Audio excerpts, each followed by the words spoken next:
24 Carne. Operativo antidrogas deja 2 muertos y 2 detectives heridos en Quilpué. El hecho se produjo luego que funcionarios policiales interceptaran 3 camionetas cargadas con marihuana. Impacto por video que muestra brutal violencia en el pololeo en Talca. Una adolescente de 17 años fue golpeada por su expololo de 21. Las imágenes fueron difundidas en redes sociales. Conmoción en Brasil, al menos 10 muertos y varios heridos. Ha dejado hasta ahora el tiroteo al interior de una escuela en Sao Paulo. Entre las víctimas fatales hay niños y 2 funcionarios, además de los autores de la masacre.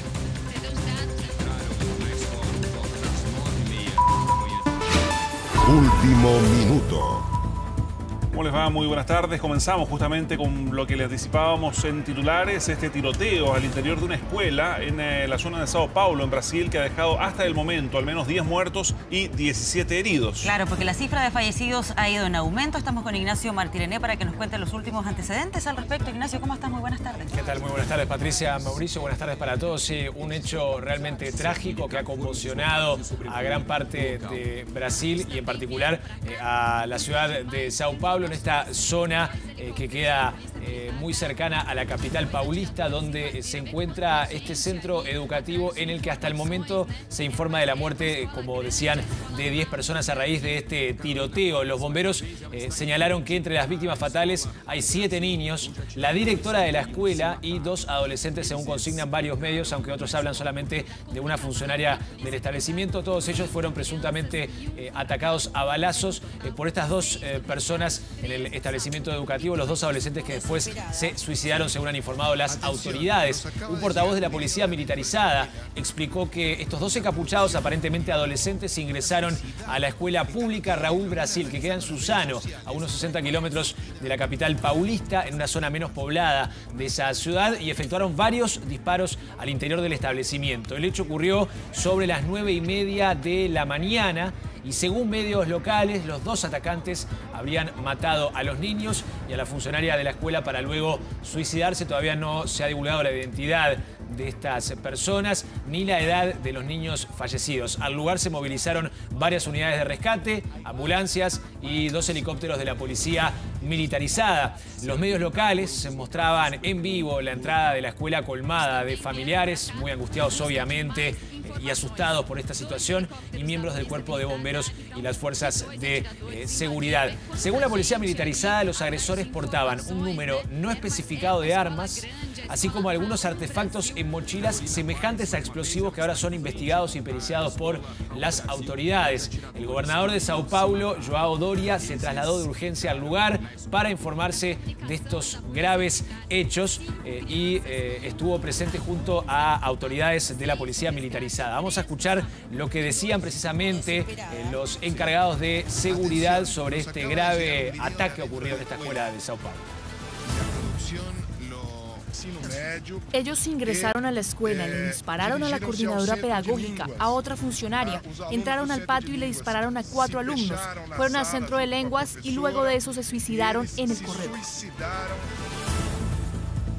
Bueno, las declaraciones de uno de los oficiales de la policía militarizada que estuvo junto al gobernador de Sao Paulo.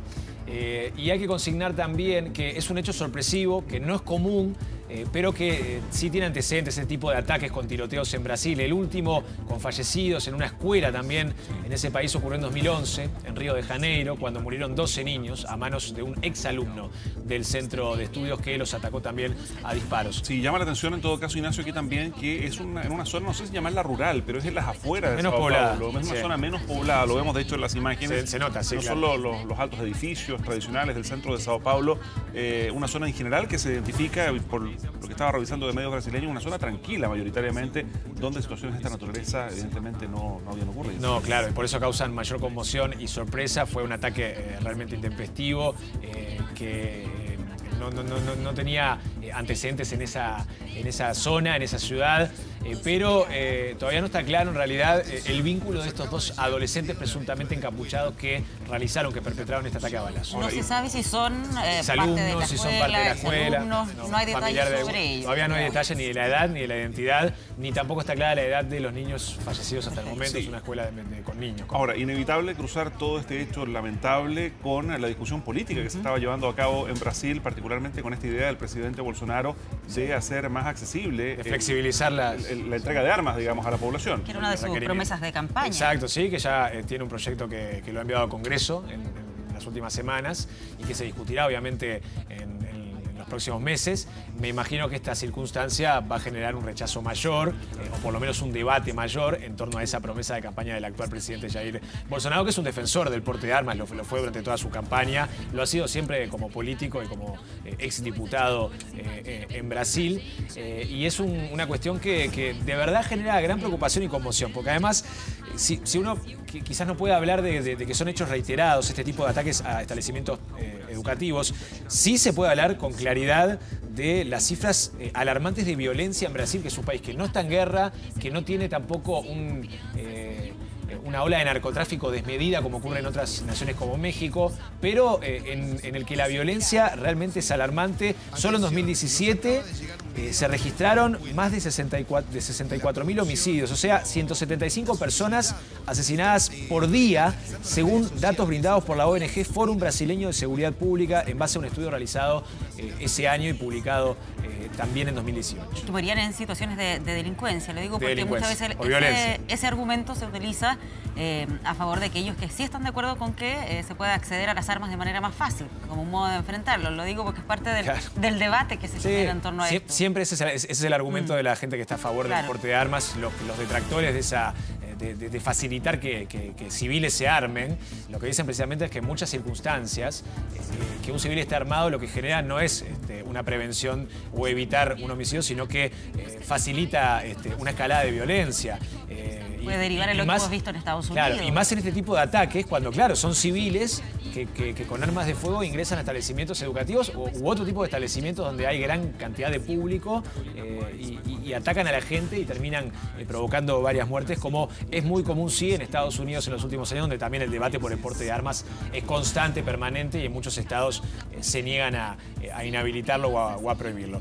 Un hecho entonces realmente trágico, que se sigue investigando, que está en desarrollo la información. El número de víctimas fatales o de heridos puede aumentar, porque fue un tiroteo que duró por varios minutos en una escuela muy concurrida, una escuela pública, pero no está claro todavía ni, como decía, ni la identidad de los agresores, ni de las personas fallecidas, ni heridas, pero sí se habla hasta el momento de 7 niños que han muerto lamentablemente en este terrible ataque ocurrido entonces esta mañana en la ciudad de Sao Paulo. Obviamente los vamos a mantener informados de todas las novedades que se vayan conociendo en torno a esta noticia terrible que llega desde Brasil. Sí, solamente lo que está mencionando acá Folha de Sao Paulo, que dice que quienes dispararon habrían tenido entre 20 y 25 años. Todavía es información preliminar, se está investigando, no hay reportes oficiales de la policía, pero según la información de este medio de Brasil, tendrían entre 20 y 25 años. O sea, que no serían adolescentes. No serían estudiantes de ese lugar, tal vez exalumnos, eso no se sabe aún. Sí, lo estoy viendo acá en Folha. Eso es lo que está informando la policía, según señala este medio. Sí, según señala este medio brasileño, el diario Folha de Sao Paulo.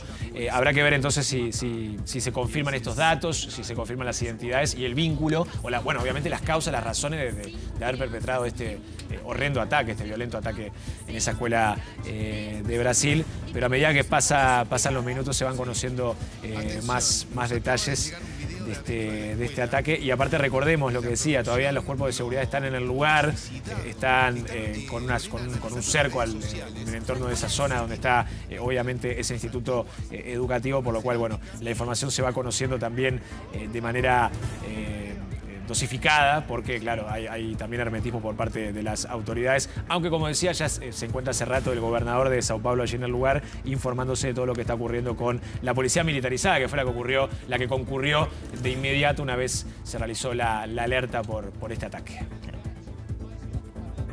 Sí, la duda nada más que me queda, Ignacio, las personas los que hicieron los disparos, estos dos adolescentes, o ya jóvenes en realidad, sí, ellos también están fallecidos. Sí, pues eso es lo que, eso es lo que se ha informado desde el inicio, que los atacantes se suicidaron. Ahora habrá que ver también si esta información varía, si se agrega algún otro elemento a lo que fue la muerte de estos agresores y obviamente a las circunstancias en las que se dio el ataque, ¿no? Se habla de que andaba circulando algún video también en redes sociales del momento en el que ingresaron de manera violenta al centro. Hoy hablábamos más temprano de que era en un momento en el que había muchos niños que no estaban adentro de los salones de clase, sino que estaban en un recreo, en una pausa. Y bueno, eso también quizás generó que hubiera más gente expuesta, más difícil, claro, o sea, más fácil de que pudiesen provocar daño. Que fuera más difícil protegerse. En todo caso, perdón, se habla de una escuela, no un liceo. O sea, estamos hablando de niños menores de 14, 15 años. Sí. Por ahora esa es la información que es una escuela pública. Y claro, lo que pasa es que todavía no está claro de la edad de los heridos y de los fallecidos, pero sí se habla de que concurren niños, o sea, son menores. No se trataría de un liceo. Pero la información, como decíamos, todavía se va conociendo de a poco y no está claro del todo las circunstancias del ataque, las razones, el vínculo de los atacantes ni sus identidades. Y bueno, lo que se está informando ahora que mencionaba Pati, el tema de las edades, que aparentemente no habrían sido adolescentes, sino mayores de 20 años, como se había informado en un inicio, ¿no? Tras conocerse la noticia. Pero bueno, un hecho que agrega elementos a la preocupación existente por hechos de violencia armada en Brasil. Las ciudades más afectadas por este tipo de incidentes, de ataques con armas, tanto en lugares así públicos o en centros educativos como en otro tipo de incidentes, son Sao Paulo, obviamente, y Río de Janeiro. De hecho, bueno, mencionaba recién, el último antecedente de un tiroteo de estas características fue en 2011 en Río. Y son las ciudades que padecen de una mayor violencia en todas sus circunstancias, no solo en violencia con armas, sino también en violencia de género, en delitos, según estos estudios publicados recientemente por la ONG Fórum Brasileño de Seguridad Pública, que es la situación que genera mayor preocupación en ese país por el incremento además que se ha dado en los últimos años. La mayor parte del país ha conseguido reducir el número de homicidios y el aumento se concentra en 12 estados que son de los más empobrecidos del norte y nordeste del país, pero el repunte intenso se ha dado en Sao Paulo y en Río en cuanto a la violencia armada. Sí, lo que está informando Folha de Sao Paulo, en línea con lo que tú decías, 7 alumnos, un funcionario, las dos personas que irrumpieron con estos disparos, y Folha de Sao Paulo dice que serían exalumnos. Ah, bueno, eso es un elemento más entonces que está informando ahora Folha. Un detalle no menor, porque bueno, ahí, para empezar, no sería el primer incidente de estas características que involucra a exalumnos, sino porque bueno, ya ahí se empieza a clarificar las causas, cuáles podrían haber sido las causas. Ahí estamos viendo el Twitter de João Doria, que es el gobernador del estado de Sao Paulo, en el momento en que llega al lugar, a la escuela, dice, a la escuela Raúl Brasil, en Suzano, escenario desolador, dice, solicitó... Pedí apoyo inmediato a todas las víctimas y familiares, muy triste. Muy triste todo, dice, en el momento en que anuncia su llegada a la escuela, que fue un poco más, fue hace un rato, para informarse canceló toda su agenda del día y se trasladó al lugar para informarse con las autoridades de seguridad sobre los incidentes. Pero bueno, como estamos viendo, la información va variando, minuto a minuto está en desarrollo, así que les traeremos más detalles más adelante aquí en 24 tarde, obviamente. Muy bien. Muy bien, pues gracias, Ignacio. De nada, hasta luego. Muy buenas tardes. Bueno, y un hombre de 40 años murió apuñalado luego de verse involucrado en una pelea con un grupo de jóvenes. Vamos a tomar contacto con Fabián Collado para que nos entregue más antecedentes. Fabián, muy buenas tardes. Muy buenas tardes, Pati Mauricio. Se trata de un hombre de 40 años, el cual lamentablemente fue asesinado por este grupo de punks que se encontraban en la intersección de Monumento con Chacabuco, muy cerca de la plaza de la comuna de Maipú, cerca de las 8 de la noche. Según los antecedentes preliminares que maneja la Policía de Investigaciones, acá hay dos teorías, pero una que cobra más fuerza, que es que él se habría encontrado compartiendo con este grupo y al parecer se habría generado una riña debido a la falta de alcohol del resto de la banda que se encontraba ahí en el lugar. Por eso es que se origina una pelea donde con golpes de puños o golpes de pies el grupo comienza a dar golpes a Cristian David Gutiérrez Córdoba, de 40 años, y además de eso, lamentablemente, uno de los sujetos saca un arma blanca donde la víctima termina apuñalada en el tórax. Queda tendida en el piso esta persona. De hecho, recibe el auxilio por parte de los locatarios que se encuentran en este lugar de la comuna de Maipú. A todo esto muy concurrido a esa hora debido a la gran cantidad de locales comerciales que se encuentran en el sector de la plaza de Maipú. Para posteriormente estos sujetos se dan a la fuga y la víctima es derivada hasta el hospital El Carmen, donde debido a la gravedad de sus heridas lamentablemente perdió la vida. Una de las teorías que tiene menos fuerza y que se dijo en un principio es que era una persona, un transeúnte que iba pasando por el lugar, que le habían solicitado dinero, que él no habría accedido y por esto habría desatado la furia de esta banda punk en la comuna de Maipú, los cuales se lo habrían golpeado y posteriormente apuñalado. Pero al correr de las horas, debido a esta investigación que ha realizado la PDI, es una teoría que cobra menos fuerza, sobre todo porque los diferentes testigos, gente del sector, dice que es parte de este grupo, que por lo general deambula por el lugar debido a que él trabajaba en el sector, pero fue despedido en diciembre y volvía principalmente para beber alcohol en las principales botillerías que se encuentran en el sector, una de las principales que está ubicada ahí en Monumento con Chacabuco. Por eso es que en base a esa tesis es que está trabajando el Ministerio Público en conjunto con la Brigada de Homicidios de la Policía de Investigaciones, quien estuvo haciendo todo un rastreo durante horas de esta mañana, principalmente poder ubicar a los testigos que no se encontraban en la tarde-noche de ayer en los locales que ya estaban cerrando, y además de eso analizar cámaras de seguridad tanto de estos lugares como de la Municipalidad de Maipú para poder esclarecer todos estos hechos. Hasta el minuto, según lo que se ha dado a conocer, que el autor material de las puñaladas que terminaron con la vida de Cristian Gutiérrez, de 40 años, estaría plenamente identificado y su captura sería inminente. Vamos a revisar declaraciones que tenemos por parte de locatarios, de vecinos del sector, los cuales tienen sus impresiones respecto a este caso. Venían caminando desde allá de la esquina donde ellos estaban y el señor como que se iba a ir y ellos se pegaron atrás de él como para perseguirlo y siguieron discutiendo, y ahí fue cuando pasó lo que pasó. Fue que el tipo cayó en el piso y empezó a desangrarse y luego llegó la ambulancia y él como que estaba muerto. Normalmente están ahí en la calle Chacabuco, al costado de una botillería que hay ahí. Siempre hay mujeres y hombres con mucho tatuaje, y siempre pidiendo plata, están tomando la luz del día. Estaba compartiendo con ellos, tomando trago. O sea, ¿el producto del mismo alcohol? Del mismo alcohol, si se ganan ahí en la botillería afuera. No son violentos, yo no, salvo ahora, pero se deben ir, ellos siempre están molestando a la gente me reclama, yo no puedo hacer más. Es que a uno no hacen nada, como si yo llevo 30 años aquí, así que no me preocupan a mí. ¿Pero ellos circulan continuamente por acá? Sí, pasan por aquí nomás, yo no los conozco, no pasan, no.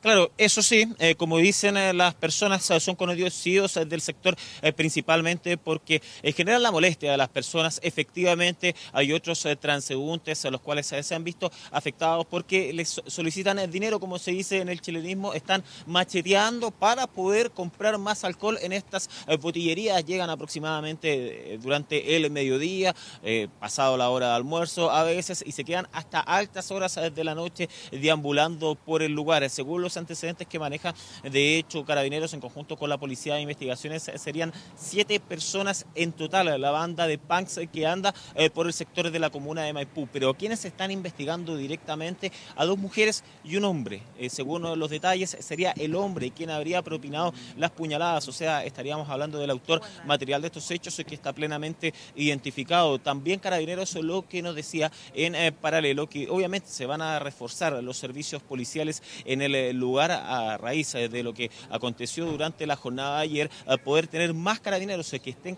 caminando, que estén fiscalizando este sector y principalmente sacando a estas bandas que se encuentran pidiendo dinero para consumir más alcohol hacia otros sectores donde precisamente no haya botillería y donde no se cumpla el fin, el objetivo de estos sujetos, que es poder pedir dinero para seguir consumiendo alcohol en sectores muy concurridos de la comuna de Maipú. Vamos a revisar las declaraciones que entregó tanto la PDI y Carabineros, estos últimos respecto a la labor preventiva que van a estar realizando en el futuro ahí en el centro, muy cerca de la plaza de Maipú.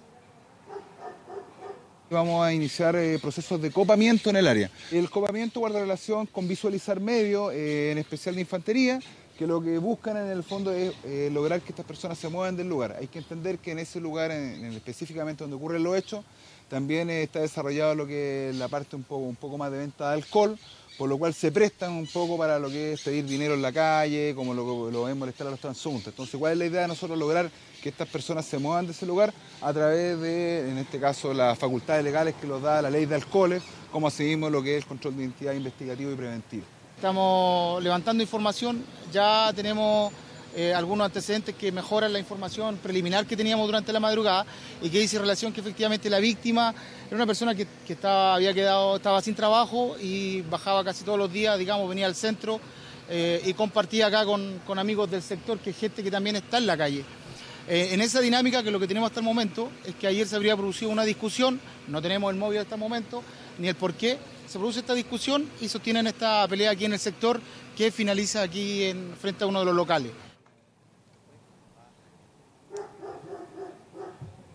Bueno, el detalle principal de esta situación es que se iría esclareciendo estos hechos, sobre todo por el trabajo que realizó esta mañana la Brigada de Homicidios en conjunto con Carabineros, que estuvo resguardando el lugar para poder esclarecer que se trataba de una riña, al parecer, y no de un asalto, como se habló en algún principio, o una especie de con la solicitud de dinero y que desató la furia del grupo Punk. Son 7 personas que están deambulando por la comuna de Maipú y principalmente, más que hacer daños, que molestan mucho a la gente, y eso es lo que se quejan los locatarios y los vecinos de ahí, muy cerca de la plaza de Maipú.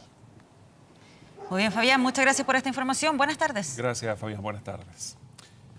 Bueno, y 2 muertos, 5 heridos y 7 detenidos dejó un operativo policial antidroga en el sector de Coyhaique, en la región de Valparaíso. Sí, las víctimas fatales son un delincuente y uno de los vecinos. La PDI interceptó a 3 camionetas que iban cargadas con marihuana. Tenemos más detalles con Joaquín Aravena. Joaquín, buenas tardes. Hola, buenas tardes, Mauricio, Patricia. Así es, un hecho que conocimos en horas de la noche del día de ayer en la región de Valparaíso, en el sector de Coyhaique, la comuna de Quilpué, que por supuesto terminó con 2 personas fallecidas. Uno de los delincuentes que estaba siendo buscado por la Brigada Antinarcóticos Metropolitana de la PDI, y también junto a esta persona, este vecino, que también resultó atropellado lamentablemente. Estamos con el subprefecto Harold Macay. Buenas tardes, subprefecto. Cuéntenos los detalles de este procedimiento que ocurrió ayer. Buenas tardes. Bueno, este es un proceso investigativo que lleva más de 3 meses, desarrollado por oficiales antinarcóticos de la PDI. Se da cuenta de una banda criminal que se dedicaba al narcotráfico, específicamente a la comercialización de marihuana proveniente de cultivos ilegales de la quinta y la cuarta región. En lo particular, esta banda, el día de ayer, procede a simular una actuación policial utilizando vestuario similar al de Carabineros de Chile, y proceden a efectuar una erradicación de un cultivo ilegal. En definitiva, se apoderan de este cultivo, son más de 640 kilos de marihuana, y luego de eso son interceptados por personal antinarcótico de la Policía de Investigaciones, logrando la detención de 7 de ellos. ¿Qué es lo que ocurre en ese intertanto? Porque hay personas fallecidas, hay disparos, hay atropellos de por medio. Bueno, todo procedimiento policial conlleva riesgos. Se produce la detención de esta banda. Estos sujetos se encontraban armados, rehúsan el control policial, tratan de huir, y en esta huida embisten con un vehículo mayor a un particular que se encontraba transitando por el lugar, como también a otro delincuente, causándole a ambos la muerte y lesionando gravemente a 2 oficiales antinarcóticos de la Policía de Investigaciones. ¿El estado de salud de las personas lesionadas, en este caso los funcionarios de investigación? Bueno, ellos en estos momentos se encuentran estables dentro de su gravedad, y respecto a este hecho puntual, próximamente el director general de la Policía de Investigaciones se va a referir en concreto. Perfecto, para que se entienda bien, es la misma banda la que atropella y da muerte finalmente a uno de sus cómplices y también a un particular, a un vecino del sector. Exacto, es parte de esta misma banda el miembro que da muerte a estas 2 personas, razón por la cual se inicia una nueva causa en el Ministerio Público, en la Fiscalía Local de Quilpué, por el delito de homicidio, ¿cierto?, contra estas 2 personas. El origen de todo esto, subprefecto, es una quitada de droga. Ellos van a robar unos cultivos ahí en el sector de Coyihuay. Bueno, la banda en esta ocasión simula una actuación policial con la intención de erradicar este cultivo, ¿cierto? Situación que hace que las personas que se encontraban en su custodia huyan del lugar, proceden a apoderarse de esta droga para finalmente pretender comercializarla en la zona sur de la capital. Para realizar eso ellos se caracterizan como funcionarios de Carabineros, específicamente del OS7, eso también habla de una claridad que ellos tenían, que el Departamento Especializado de Carabineros contra las drogas. Bueno, al momento de la detención ellos vestían ropas que simulaban ser de esta institución, además de portar armamento de alto calibre. Además, balizas y también equipos de radio. Sí, la puesta en escena incluía balizas para los 3 vehículos, como asimismo también elementos de protección como chalecos antibalas. ¿Cuánto está evaluada esta droga que finalmente decomisaron? Bueno, el avalúo de esta droga alcanza más de 3.200 millones de pesos si es puesta en el comercio ilegal. ¿Se le venía haciendo un seguimiento a esta banda acá desde la región metropolitana? ¿Cómo es esa investigación? El proceso investigativo da cuenta de más de 3 meses de investigación y en concreto durante las últimas 24 horas ellos estaban siendo monitoreados y vigilados permanentemente. Perfecto, entonces ahí escuchábamos al subprefecto Harold Macay, jefe de la Brigada Antinarcóticos Metropolitana. Recordemos que este procedimiento en la región de Valparaíso, en el sector de Coyihuay, la comuna de Quilpué, lamentablemente terminó con la vida de una persona que no tenía nada que ver en todo este operativo policial, con el arrollamiento de uno de los participantes e integrantes de esta banda por parte de uno de sus propios compañeros también, y ahí se desata por supuesto la posterior balacera y la detención de estas 7 personas en total. 6 de estas van a ser formalizadas durante esta tarde acá en el Centro de Justicia de Santiago, mientras que un séptimo va a pasar a los tribunales allá en la región de Valparaíso. Dentro de los detenidos, un menor de nada menos que 14 años. Por supuesto, estaremos ampliando si fuera necesario. Estamos preparando un completo informe sobre lo ocurrido. Bastante particular durante las últimas horas ahí en el sector de Coyihuay, la comuna de Quilpué, para la edición central de 24 horas, pero tenemos algunas impresiones de horas de anoche. Pasemos a escuchar lo que ocurría a eso de las 21 horas ahí en Coyihuay. Un operativo antinarcótico, resultan 2 personas fallecidas. Las circunstancias que fallecen estas personas sería que digamos, lo que se ha logrado determinar hasta el momento en el proceso investigativo, es que uno de los sujetos, con la intención de darse a la fuga de estas personas que eran investigadas por la Brigada Antinarcóticos, arrolla a dos personas, las cuales resultan fallecidas. Teníamos hasta ayer 6 detenidos, pero hoy día a las 7 de la mañana hubo un 7º que había estado escondido de uno de los camiones de un lugareño y que se encontraba, entendemos, con algunos impactos a bala después de ese tiroteo. Los 2 detectives, quienes son los que hoy día nos ocupan muchísimo, están hoy día trasladados al Hospital Naval, una de ellas fuera de riesgo vital con algunas múltiples fracturas y el otro está en cuidado intensivo con un coma inducido, y estamos a la espera de toda la evaluación neurológica por parte de los médicos del Hospital Naval. Bien, ahí están entonces las declaraciones de las autoridades locales ahí de la región de Valparaíso, tanto de la Brigada de Homicidios de la región como también la gobernadora de Marga Marga. Por supuesto, durante las últimas horas fue el propio ministro del Interior, Andrés Chadwick, que llegó hasta el Hospital Naval ahí en la comuna de Viña del Mar para visitar a los 2 funcionarios de la PDI que están lesionados. Uno está en coma inducido, pero está recuperándose. y otra persona, otra funcionaria también resultó con algún tipo de fractura. Ustedes pueden ver aquí cómo está desplegada la droga, las matas de marihuana que cargaban estas 3 camionetas en el día de ayer cuando descendían desde el sector de Coyihuay en el Puente del Agua. Fueron interceptados durante este operativo policial. Ellos iban a dirigirse en ese minuto a la vía Lo Orozco para salir posteriormente a la ruta 68 y de esta manera huir de lo que fue este robo a este cultivo de marihuana. Por supuesto, todo esto en circunstancias ilegales, ahí en la comuna de Quilpué, como decíamos, en la parte más rural de esta comuna de la parte interior de la región de Valparaíso. Muy bien, muchísimas gracias, Joaquín. Seguimos en contacto. Muy buenas tardes. Buenas tardes. Bueno, y una joven madre murió en una clínica de cirugía plástica de Providencia. Los familiares, como veíamos ayer, causaron serios destrozos al recibir la noticia. Claro, durante la tarde de ayer se multiplicaron las denuncias de negligencia en contra del Centro Estético Acuario, algo que ha continuado durante esta jornada. Juan Carlos Alarcón ya nos acompaña con los detalles. Juan Carlos, muy buenas tardes. Buenas tardes para ambos. En esta clínica es cierto que está con prohibición de funcionamiento por parte de la Seremi de Salud, principalmente porque no tenía un segundo resucitador en la sala de recuperación, que fue allí donde Taía Sea, de 20 años, mamá de 2 niñitos, uno de 2 y otro de 1 año, falleció mientras se venía a hacer una abdominoplastía acá al Centro de Clínica Estética Integral Acuario. Sus familiares, es verdad, causaron serios destrozos al saber la noticia. Su pareja estaba acá desde el mediodía, ella fue operada durante horas de la tarde y los médicos le informaron que había fallecido, que habían tratado de reanimarla. Lamentablemente ella no respondió. Recordemos que estos centros de estética no tienen un departamento de UCI, pero teniendo convenio con lugares cercanos, aparentemente la normativa les permite funcionar. Y vamos a decir aparentemente porque a medida que uno va mostrando esos casos se va dando cuenta inmediatamente de la gran cantidad de irregularidades que hay. La clínica emitió un comunicado público lamentando la situación, lamentando los destrozos y diciendo que a juicio de ellos se cumplieron con todos los protocolos que dicta la norma, cosa que por supuesto no tiene para nada conforme a la familia de Tajía, que está siendo velada hasta ahora en la comuna de San Bernardo. La Seremi clausuró esto. Principalmente lo prohibió de funcionamiento por no tener el segundo resucitador. Recordemos las declaraciones de Rosa Yarse, la Seremi de Salud, al respecto.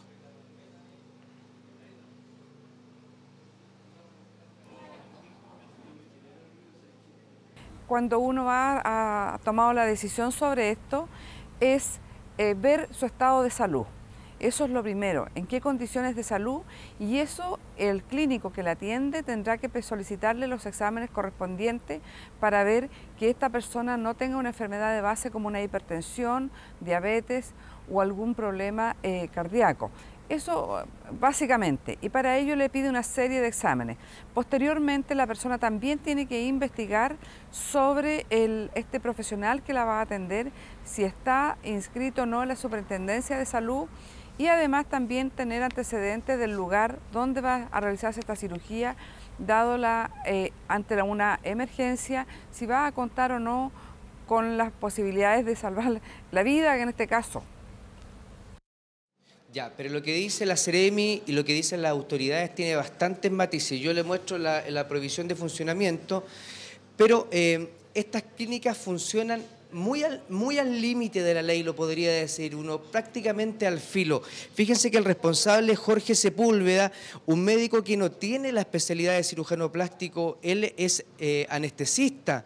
En rigor, si tuviéramos en un país del primer mundo, él no podría hacer cirugía estética, cirugía plásticas, pero como no hay una ley de registro de especialistas, lo puede hacer. Es más, según la Sociedad de Cirujanos Plásticos, de 5 personas que se hacen una cirugía plástica, solo 1 tiene la especialidad, tiene el posgrado. Pero ¿qué pasa? Que estas clínicas de estética integral venden por internet sus servicios de manera muy atractiva. Mira, si nosotros vamos, Carlitos Alcanto, para atrás, vamos a ver lo que dice este logo. Ustedes van a ver Clínica Acuario y abajo nos vamos a panear despacito, despacito, y dice en la parte final, Mauricio Patti, CHEMSE, Sociedad Chilena de Cirugía Estética. Esas sociedades, a juicio de los cirujanos plásticos titulados, son ficticias, podríamos decir, son prácticamente de cartón, inexistente. En Chile no existe la especialidad de cirujano estético.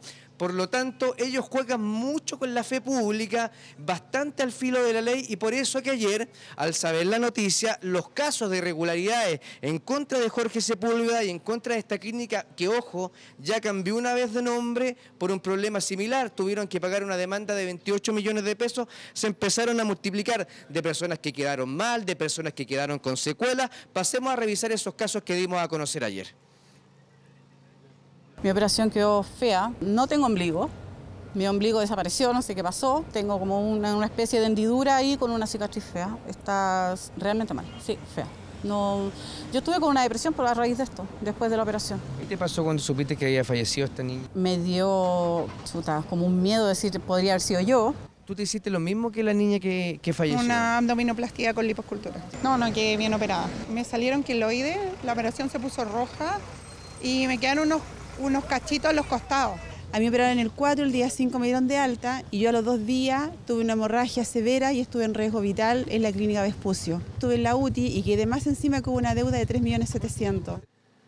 Bueno, y no solo eso, el doctor Jorge Sepúlveda, que reiteramos, no es cirujano plástico, no tiene la especialidad, sino que él es anestesista, daba consejos de estética por la internet, y no solo eso, era panelista de este tipo de materias en un ley, específicamente en el ley por cable de Julio César Rodríguez, es decir, era una persona que daba consejos de estética sin tener la especialidad. El problema es que hoy en Chile un cirujano, un médico general pueda operar desde corazón abierto hasta una apendicitis, pasando por una abdominoplastía, porque no hay una ley de especialidades en nuestro país. Es decir, la ley no sanciona a quienes no tengan la especialidad, lleguen a este tipo de intervenciones. Por eso conversamos con la Sociedad de Cirujanos Plásticos. Ellos han hecho un trabajo muy interesante porque saben que muchas personas se están atribuyendo este tipo de situaciones sin tener la especialidad.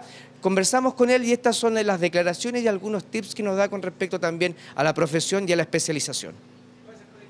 En Chile cualquier médico con que estudie los 7 años puede hacer desde una cardiocirugía, una cirugía del ojo, una cirugía plástica, una cirugía ginecológica, cualquier cosa, porque lamentablemente como no hay una ley que lo exija, no es ilegal que lo haga. Si bien creemos que es profundamente antiético que lo haga, y cualquier organización acreditada, tener médicos con certificación de su especialidad, en la práctica en Chile cualquier médico puede hacer cualquier cosa, por lo tanto los pacientes están en el desamparo de cualquier persona haga procedimientos por los cuales no tiene ninguna capacitación, ninguna formación acreditada, y terminan los desastres que hemos estado viendo, que esta es la segunda mujer que muere este año, no es la primera, y es la segunda. Y además tenemos varios casos de lesiones graves por estos mismos personajes.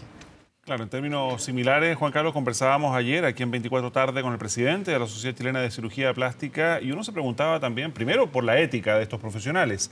Segundo, más allá de que la ley les permita, digamos, intervenir en diferentes áreas. Pero, ¿qué pasa con estas sociedades, por de pronto? ¿Qué pasa con el colegio médico? Aun cuando no todos los médicos en Chile están colegiados, sí hay un tribunal de ética que puede intervenir y, ciertamente, ¿qué pasa con la autoridad, en este caso el Ministerio de Salud o sus secretarías regionales ministeriales? ¿Y qué pasa con el Parlamento, donde duerme una ley de especialidades hace mucho tiempo? Hoy día estuvimos conversando, nuestros colegas, nuestro equipo estuvieron conversando en el Congreso con parte de los miembros de la Comisión de Salud, y a raíz de este caso va a ser citado parte de la Sociedad de Cirugía Plástica, su presidente. También se le va a pedir al ministro de Salud que concurra para ver cuál es la normativa, para ver por qué estas clínicas funcionan tan al filo de la norma. Claro, ¿cuál es la posibilidad que tiene hoy día el cliente? Ir a la Superintendencia de Salud, poner el nombre del especialista, y si usted pone el nombre del doctor Jorge Sepúlveda, le va a aparecer que es doctor, que es médico cirujano, que estudió en la Universidad de Chile, que es anestesista, por lo tanto, la gente piensa que él tiene las credenciales como para hacer una abdominoplastía. El tema es que él no tiene la especialización de cirugía plástica, que son 5 años más, y que no es menor, como todas las especialidades, como se especializan los neurólogos, los cardiólogos. Yo no sé si una persona, por ejemplo, se va a ir a operar del corazón si es que no es un cardiólogo con la especialidad. Muchas veces lo barato cuesta caro. Por lo tanto, la gente también tiene que cotizar mucho. Por eso es que las clínicas grandes, las clínicas de renombre, y voy a dar el nombre de varias, la Santa María, las Condes, la Indisa, cobran bastante más caro porque todos esos médicos tienen la especialidad. Lo cierto es que falleció una mamá que tenía apenas 20 años, que tenía un niño de 1 y otro de 2, que se vino a hacer, a juicio de ella, algo que era que no le iba a traer mayores complicaciones, que ingresó acá y que lamentablemente falleció. Así que con esta imagen, Carlitos, nosotros nos empezamos a retirar desde la comuna de Providencia. Por la noche vamos a dar un completo informe de dos caras de la moneda. Por un lado, lo fácil que aparentemente es instalar una clínica estética, todos estos nombres como de fantasía, Sociedad Chilena de Cirugía Estética, estéticos chilenos, qué sé yo, y por otro lado las precauciones que deben tener las personas al respecto. Muy bien, muchísimas gracias, Juan Carlos, y ciertamente seguimos atentos a todo el desarrollo judicial, digamos, del caso donde esta joven de solo 20 años perdió la vida. Muy buenas tardes. Chao, buenas tardes. Y vamos con este brutal ataque que sufrió un joven a la salida de un restaurante en Villarrica. La víctima fue golpeado por cerca de 5 personas. Claro, la policía ya se encuentra trabajando para dar con los responsables. Vamos con Ricardo Campos, que nos tiene más antecedentes a esta hora. Ricardo, buenas tardes. Sí, ¿qué tal? ¿Cómo están ustedes? Muy buenas tardes. Vamos de inmediato a ver las imágenes captadas por las cámaras de seguridad en pleno centro de la comuna de Villarrica, aquí en la zona lacustre de la Araucanía, y que dan cuenta de esta brutal agresión sufrida por este joven, del cual su familia ha preferido mantener en reserva su identidad, pero que resultó con graves secuelas, con graves heridas, producto de esta golpiza, golpes de pies y puños perpetrados por un grupo de 5 personas aproximadamente, 4 hombres y una mujer, y ustedes pueden ver de inmediato las imágenes, que son elocuentes y dan cuenta de la magnitud, de la gravedad con que estos individuos, estas personas golpean a este joven en el suelo, que estaba prácticamente inconsciente y recibía golpes de pies y puños directo al rostro y también directo a la cabeza, golpes de gran magnitud, con una alevosía, la verdad, muy pocas veces vista, observada en las calles céntricas de la comuna de Villarrica. Por ende, el llamado de atención que ha generado de las autoridades, la denuncia que se ha hecho por parte de la familia, quien ha señalado fuera de cámara también que todo se habría generado a la salida de un restaurante, de un pub aparentemente en la comuna de Villarrica, y en donde este grupo de personas habría intentado persuadir a la novia de este joven para llevarla a un sitio del cual ella no quería acceder. Este habría sido la motivación de una trifulca, de un conato, una pelea derechamente que se habría ocasionado en ese punto, que habría terminado con la brutal golpiza que estos individuos y una mujer además le propinaron a este joven en el suelo, golpes de pies y puños de gran magnitud que terminaron todo derivándolo de urgencia al hospital de la comuna de Villarrica y luego al hospital Hernán Enríquez Aravena de Temuco, producto de las diversas fracturas que este joven entonces terminó en su rostro y también en su cabeza y otras partes de su cuerpo. Fueron golpes durante varios segundos, 1 minuto y medio aproximadamente dura el video, que es elocuente y que da cuenta de la magnitud de esta golpiza y que se vio graficado y reflejado en las heridas que terminó recibiendo este joven, por las que fue derivado al hospital de Villarrica, aquí en pleno centro también, a pasos de la calle donde recibió esta golpiza. Todo está siendo investigado por carabineros para dar con el paradero de los responsables de esta brutal golpiza, estos jóvenes que se dieron evidentemente a la fuga y que ahora son intensamente buscados por la policía para ser formalizados por el delito entonces por todos los delitos que puedan caer sobre sus hombros. Vamos de inmediato a ver las declaraciones captadas acá en el hospital de Villarrica, que dan cuenta del estado de salud de este joven, que evidentemente luego del día sábado es mucho mejor, es más, ¿verdad?, alentador. Escuchemos. El paciente llegó con fracturas faciales múltiples, fractura de un trauma ocular grave, y estaba en condiciones de cuidado, por lo tanto se trató aquí las primeras atenciones y fue derivado al hospital de Temuco. En Temuco entonces se le está generando una atención bastante cuidadosa, está hospitalizado este joven oriundo de Santiago. Además, su familia está en la capital del país también, donde han ofrecido diversas entrevistas, eso sí, fuera de cámara, lo harán aparentemente durante la tarde. Su cuñada efectivamente ha señalado fuera de micrófono que están realizando todas las acciones legales pertinentes para hallar a los responsables de esta brutal golpiza en pleno centro de la comuna de Villarrica. Ustedes pueden ver las imágenes captadas por las cámaras de seguridad de la comuna lacustre, donde se ve cómo estos individuos de forma brutal y agresivamente golpean y en el suelo a este joven oriundo de Santiago que pasaba sus últimos días de vacaciones este fin de semana recién pasado nada más, acá en pleno centro de Villarrica, y que recibe y es víctima de esta golpiza. Ellos ya están siendo buscados por carabineros y seguramente vamos a tener noticias en los próximos días del paradero de estos individuos, porque se ve claramente en las imágenes los rostros y pueden ser identificables por la policía, quienes trabajan entonces en la búsqueda de estos jóvenes que golpean brutalmente a este turista de la comuna de Santiago acá en Villarrica. Sí, tremenda la golpiza. Muchas gracias, Ricardo, por actualizarnos esta información. Muy buenas tardes. Buenas tardes.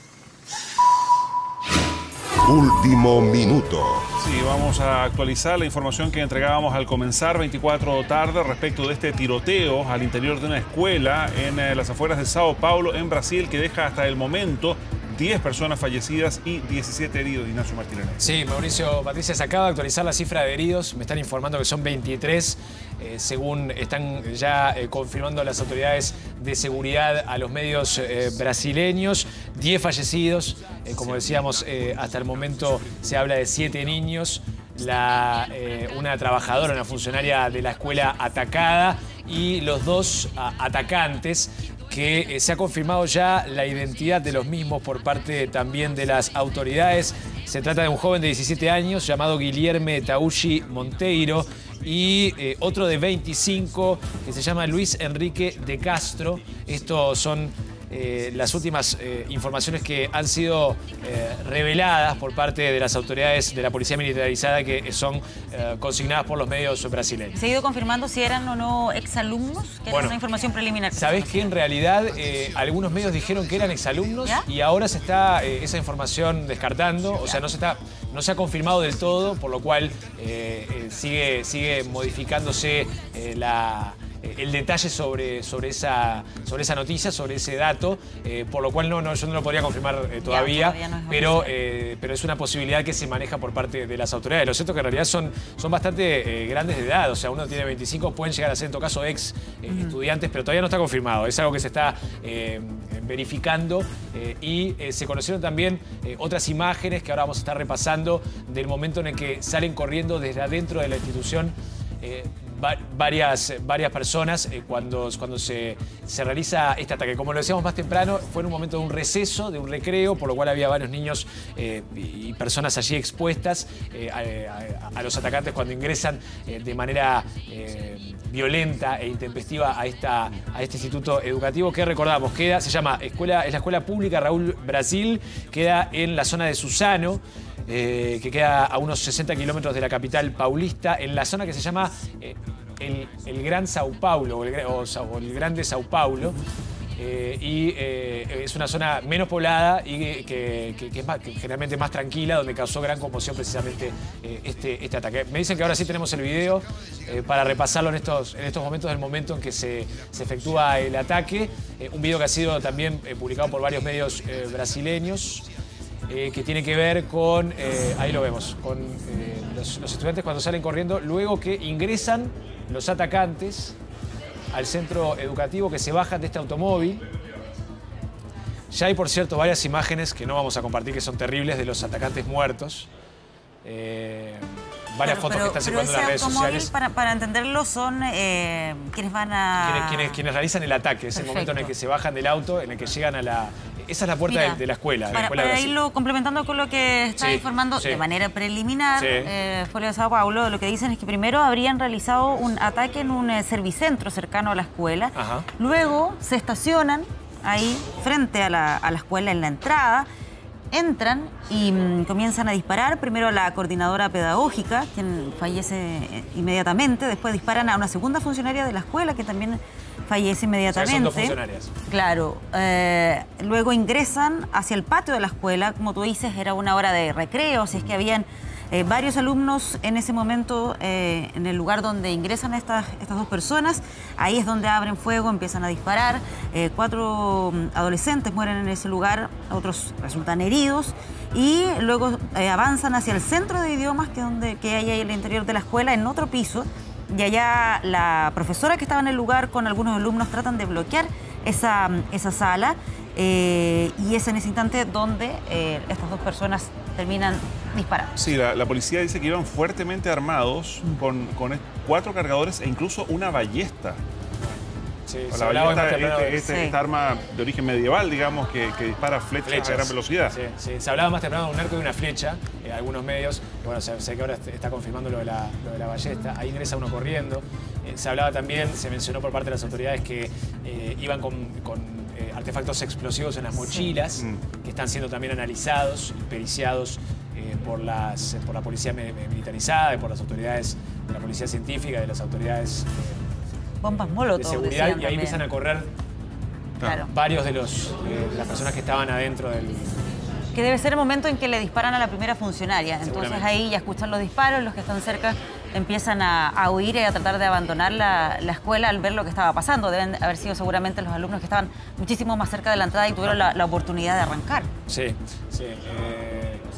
Un momento que causó obviamente gran sorpresa y conmoción. Y son algunas de las imágenes que se están divulgando a esta hora por parte de medios brasileños. Vamos a tomar contacto telefónico con una colega periodista de Brasil, de Regi TV de Sao Paulo, Carmen Locatelli, para que nos brinde los últimos detalles sobre este grave ataque a esta escuela, la escuela Raúl Brasil, en la zona de Suzano, allí en Sao Paulo. Carmen, muy buenas tardes, gracias por atendernos. ¿Cuáles son las novedades, los últimos detalles que nos puedes brindar en torno a este ataque? Buenas tardes. Buenas tardes, Nacho. Buenas tardes, Patricia, Mauricio. Placer hablar con ustedes. La tragedia es una cosa increíble. Nosotros aquí en São Paulo estamos todos aterrorizados por esta noticia que mucho nos entristece. Las noticias que tenemos aquí ahora en la redacción es que una funcionaria fue muerta, 5 niños de la escuela y otras dos niños que también murieron en el hospital después de pasar por un socorro. Sí, Carmen, ¿se sabe, perdón, si hay alguna motivación detrás de este ataque? Estos jóvenes que atacaron a los niños y a la funcionaria, ¿son ex estudiantes de este lugar? ¿Eran conocidos ahí de alguna de las víctimas? Sí, nosotros estamos con otros reporteros también en el local para intentar descubrir la motivación del ataque. No sabemos, no podemos afirmar aún si son exalumnos o no aún. Uno era Luis Enrique de Castro, que había con 25 años, haría cumpleaños ahora en la próxima semana, y el otro Guillermo Monteiro, de 17 años. Ellos usaron un arco, una flecha y un revólver 38 para cometer los ataques. Carmen, para ubicarnos más o menos geográficamente, mencionábamos que esta zona de Suzano, que queda a unos 60 kilómetros de la capital paulista, ¿es verdad? ¿Y cómo es ese lugar? ¿Cómo es en materia de tránsito de personas? ¿Es una zona menos poblada, menos densamente poblada, más tranquila de Sao Paulo, que es una ciudad tan grande, o no es tan así? Sí, Suzano es una ciudad que está ubicada cerca aquí de São Paulo. Hay muchas personas que viven en Suzano y trabajan en São Paulo. Es como lo llamamos una ciudad de dormitorio. Claro. Es bastante poblada y aquí está más cerca del, ¿cómo se dice aquí? La zona más adentro del estado. No está tan cerca del litoral. Ok, lejos del centro, digamos, de Sao Paulo. Es una zona más que nada residencial, entonces. Sí, es como llamamos de la Grande São Paulo. Sí. ¿Carmen? Sí. Carmen, si es que, a ver, desde Estados Unidos lamentablemente habitualmente nos llega información sobre tiroteos, pero no es algo tan habitual desde Brasil. Me gustaría saber qué tan frecuentes son incidentes de estas características. Es una cosa que a nosotros sorprende muchísimo porque que yo me acuerdo, yo tengo 25 años de periodismo, yo nunca he visto nada parecido aquí en Brasil. No es una cosa común, no hay relatos, registros que una otra cosa así haya pasado. Sí. una cosa rarísima que jamás había pasado en Brasil, jamás. Sí, es que sobre lo mismo, Carmen, perdón, Patricia mencionaba los casos lamentablemente frecuentes en Estados Unidos, y cada vez que esto allí ocurre, viene toda la discusión respecto del porte de armas, de la facilidad para conseguir armas, que también entiendo, y es imposible no cruzarlo con la discusión política que se está llevando a cabo en Brasil con estas medidas del presidente Bolsonaro. ¿Cómo es posible que un grupo de muchachos consiga armas de esta naturaleza y los cargadores para cometer un acto de esta naturaleza? Sí, para nosotros una cosa que nos entristece mucho, porque como niños así logran éxito de entrar en la escuela y cometer un crimen así, porque es muy difícil conseguir un arma. Entonces ahora con las medidas de Bolsonaro, del nuevo presidente, esto estaría incluso más fácil. Claro. Esa es la discusión, ¿no? Si facilitar o no el acceso a las armas que se ocurren estos hechos de violencia tan graves, ¿no? ¿Pero ya se han tomado determinaciones que faciliten el acceso a las armas, Carmen, o todavía eso está en discusión? No, todavía está en discusión, pero eso fue una de las banderas de Bolsonaro para conseguir la política de república. Sí, hace algunas semanas se conocía el proyecto que iban a mandar al Congreso precisamente para flexibilizar el acceso al porte de armas para civiles, ¿no? Que es de lo que estamos hablando. Sí. Entonces, si esta ley, si eso se torna ley, será incluso más fácil conseguir el arma, y también que niños, así como jóvenes, tengan acceso a armas que sean de sus padres, de alguna persona de la familia. Eso es muy peligroso, ¿no? Claro. Carmen, ¿se sabe más o menos cómo fue la alerta que se brindó cuando se conoció el ataque? O sea, ¿quiénes fueron las primeras autoridades en arribar al lugar? ¿O las fuerzas de seguridad? ¿O las ambulancias? O sea, ¿cómo se divulgó, se dio a conocer este atentado? Y si fue rápidamente, si se accedió al lugar de manera adecuada por parte de la fuerza de seguridad. Y cómo fue que encontraron a los jóvenes que perpetraron el ataque, ¿no? Ya muertos. Sí, lo que yo sé es que el comandante de la Policía Militar aquí de São Paulo, Marcelo Salles, nos dijo que estaban averiguando, ellos pensaron que había explosivos en el lugar, en el sitio. Claro. Que sería una posible explotación. Entonces, después llegó a la escuela y se descubrió que había sido dos rapaces, muchachos, que habían matado a todos. Y que se suicidaron, eso está confirmado, ¿verdad? Sí, ellos después se han suicidado después que mataron a todas las personas. Una situación terrible, porque muchos niños salieron desesperados de la escuela, los padres y madres completamente desesperados, porque jamás en São Paulo nos hemos visto algo parecido. Carmen, bueno, la información que nos has confirmado entonces, 10 muertos, 5 niños en el lugar, 2 más tarde en un hospital cuando fueron atendidos, y las 2 funcionarias más los 2 atacantes. Te agradecemos mucho estos minutos de tu tiempo, Carmen Locatelli, colega periodista de Regi TV de Sao Paulo, y obviamente estamos en contacto y atentos a lo que ocurra con este grave ataque allí en Sao Paulo. Buenas tardes, que pases bien, gracias. Buenas tardes, muchas gracias.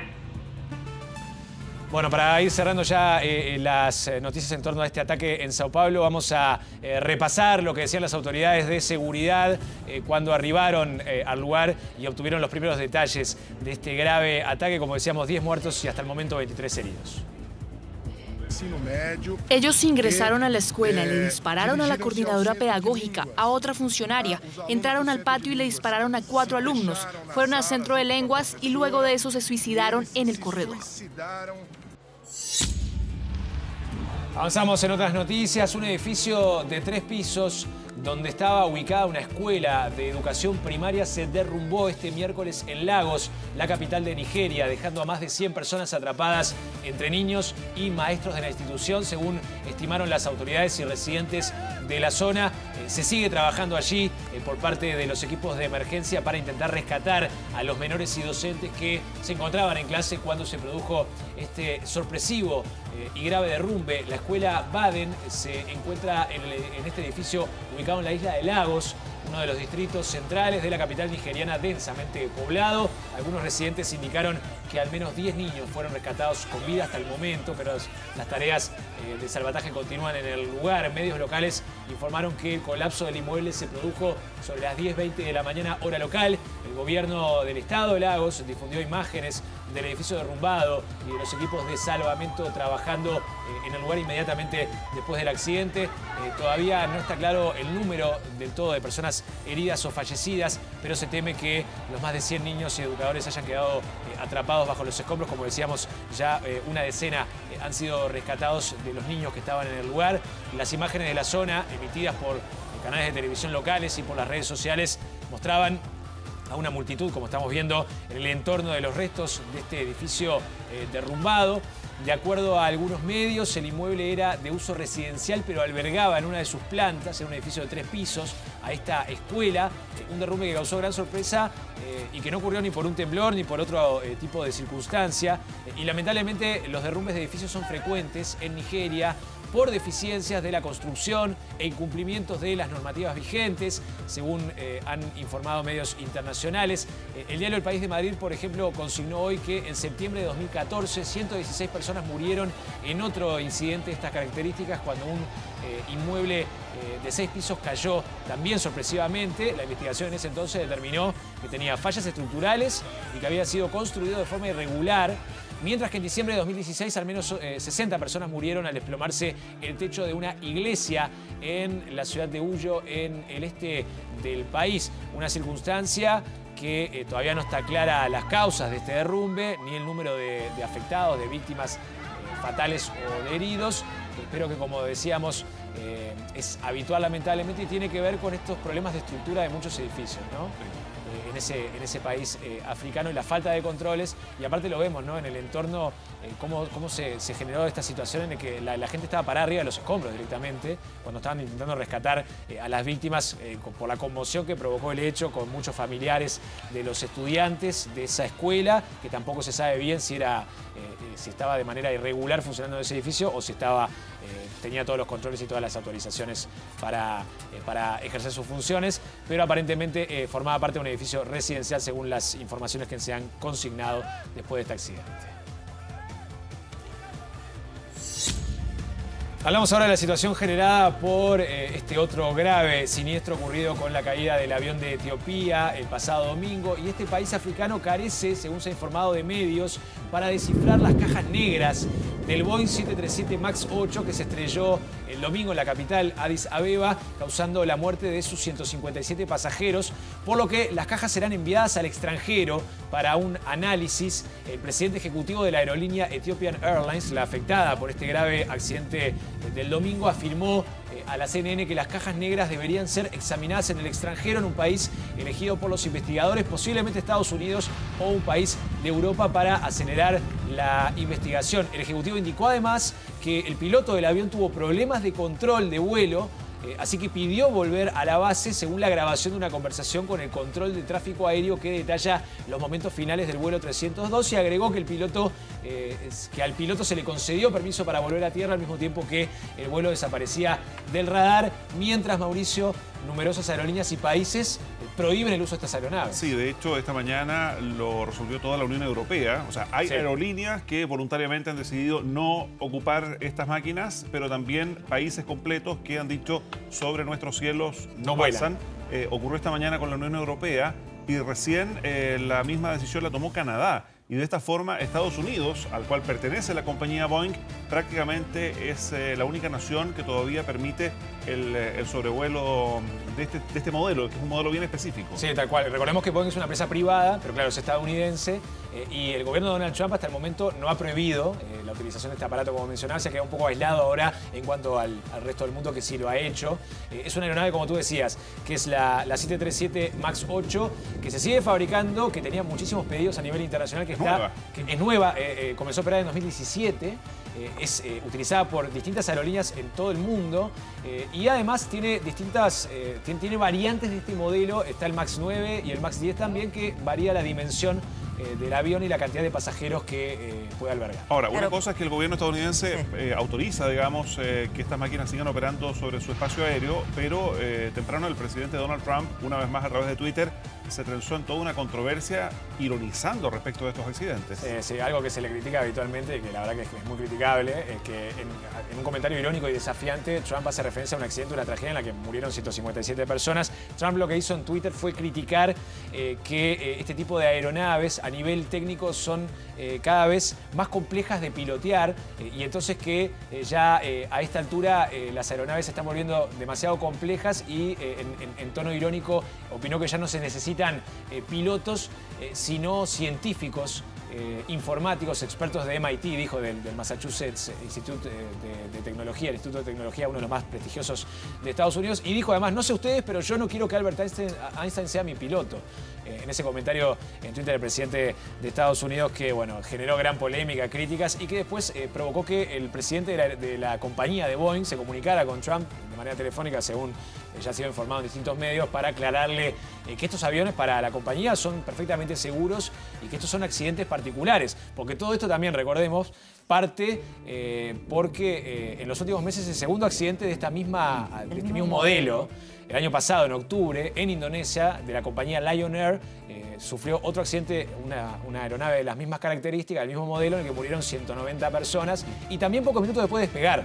Sí, solo para complementar lo que mencionas, otro de los elementos que también están investigando es el software que se desarrolló, que es este MCAS, que es un software que se desarrolló expresamente para este modelo, el MAX 8 y también el MAX 9, y lo que se está tratando de investigar es si es que en algún momento lo que hace es anular los controles manuales y que eso podría estar provocando estos accidentes. Tal cual. Bueno, y a raíz de eso es que se produjeron estas críticas de Trump, haciendo referencia precisamente a la dificultad de manipular o de pilotear este tipo de aeronaves con esos avances tecnológicos. La situación, como decía, se va a investigar en el exterior. Las cajas negras sigue también generando repercusiones a nivel internacional con estos nuevos países que han prohibido la operación en sus cielos de estas aeronaves y hasta el momento entonces se desconocen las causas reales de este grave accidente aéreo.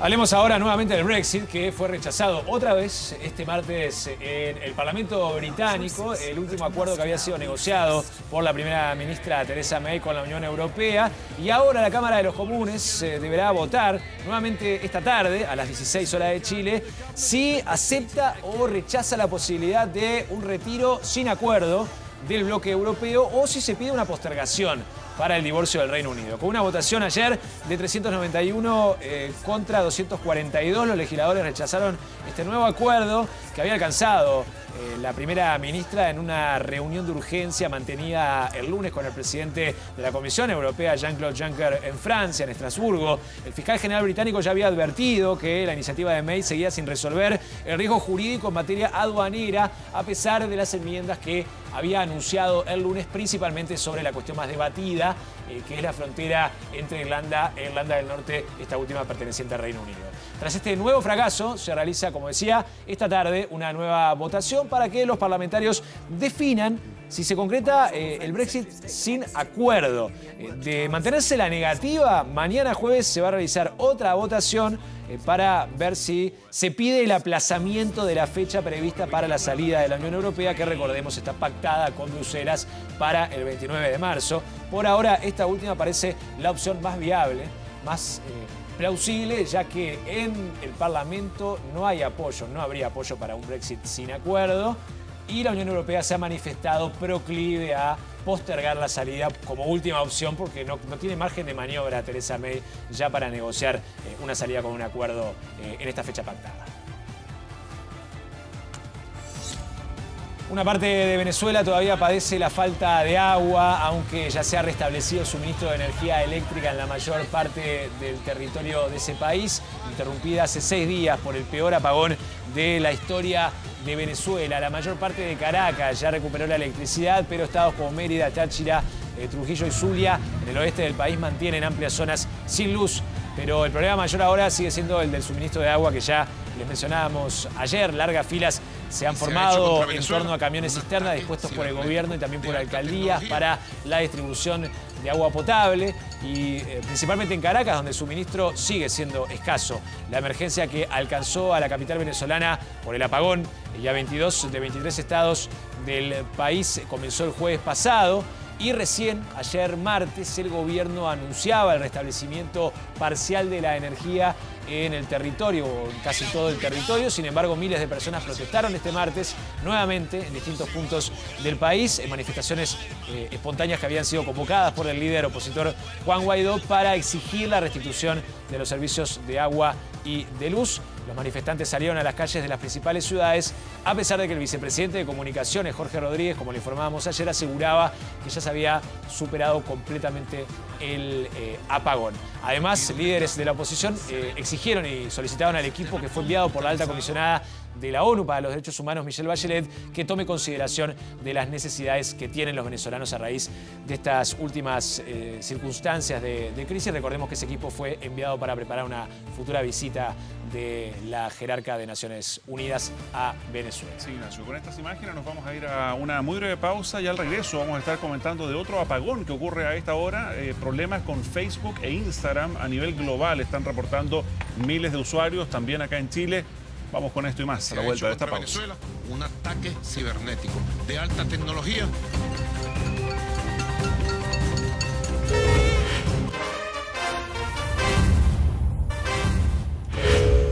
Seguimos adelante, amigos, en 24 tarde con la información internacional. El cardenal australiano George Pell, el más alto representante de la Iglesia Católica, acusado de pederastia, fue condenado a 6 años de prisión. El juez del caso dijo que al definir la sentencia tuvo en cuenta los horribles delitos cometidos por el religioso y su avanzada edad de 77 años. Pell se enfrentaba, recordemos, a una pena máxima de hasta 50 años de prisión tras ser encontrado culpable el año pasado de abusar sexualmente de 2 niños del coro de su iglesia en la década de 1990. La sentencia del cardenal se convierte así en un precedente para los casos de abuso sexual perpetrados por miembros de la iglesia, ya que se trata del mayor representante católico en ser sentenciado a prisión por abuso sexual de menores. Ahora, esta es una pena de cárcel que va a ser efectiva por lo menos la mitad, digamos, antes de pedir algún tipo de beneficio. O sea, a sus 77 años, por lo menos va a tener que estar hasta los 80 en la cárcel. Sí, más o menos. Por lo menos hasta 3 años va a tener que cumplir de prisión. Después pedirá su defensa quizás una liberación anticipada por buena conducta y por cuestiones de edad, que es una de las posibilidades que se maneja, pero por lo menos tendrá que permanecer 3 años preso. La consideración del tema de la edad avanzada, como mencionábamos, fue también considerada, fue tomada en cuenta por el juez de la causa, pero va a tener que cumplir esta condena de prisión. Sí. Llegó a ser el tercero, digamos, en la jerarquía de la Iglesia Católica, sí, el que se encargaba de las finanzas de la Iglesia, designado por el Papa Francisco para poner en orden precisamente al Vaticano luego de varias denuncias por hechos de corrupción o por malversación de fondos, y llegó a ser el tercero en el cargo y después fue finalmente destituido cuando se confirmaron las denuncias en su contra. Vean esta noticia que ha llamado mucho la atención y causado gran conmoción en Estados Unidos. Un total de 50 padres apoderados, adinerados, incluidas 2 actrices de Hollywood y varios empresarios, no solo estadounidenses, fueron inculpados este martes ante una corte de Boston, Massachusetts, por pagar millonarios sobornos para que sus hijos ingresaran a prestigiosas universidades de ese país. Uno de los fiscales del caso informó que los padres involucrados habrían pagado enormes sumas de dinero para garantizar la admisión de sus hijos a algunas facultades a través de sobornos y también de credenciales académicas y atléticas falsas. 13 de los acusados fueron arrestados ya y deberán enfrentar un procesamiento judicial. Entre los conocidos están dos actrices, Felicity Huffman, conocida por la serie Desperate Housewives, Amas de Casa Desesperadas, y Lori Loughlin de la serie Full House de televisión, junto a varios empresarios. Son parte de estos 50 acusados por este caso, según ha confirmado la Fiscalía General de Massachusetts. Y también hay un chileno, Mauricio, entre los indagados. Exactamente, es Agustín Francisco Uneos Quesney, hijo de tal vez quien es el viñatero chileno más famoso de los Estados Unidos y que es uno de los 32 padres que pagó para que su hija fuera admitida en la Universidad del Sur de California y que arriesga detención. Él era parte de toda una trama que pagaba primero para que su hija obtuviera un buen puntaje en el equivalente nuestro de la PSU, vulneró, digamos, la rendición de ese examen y luego se comprometía a pagar una fuerte suma de dinero puntualmente a una especie de asociación de profesores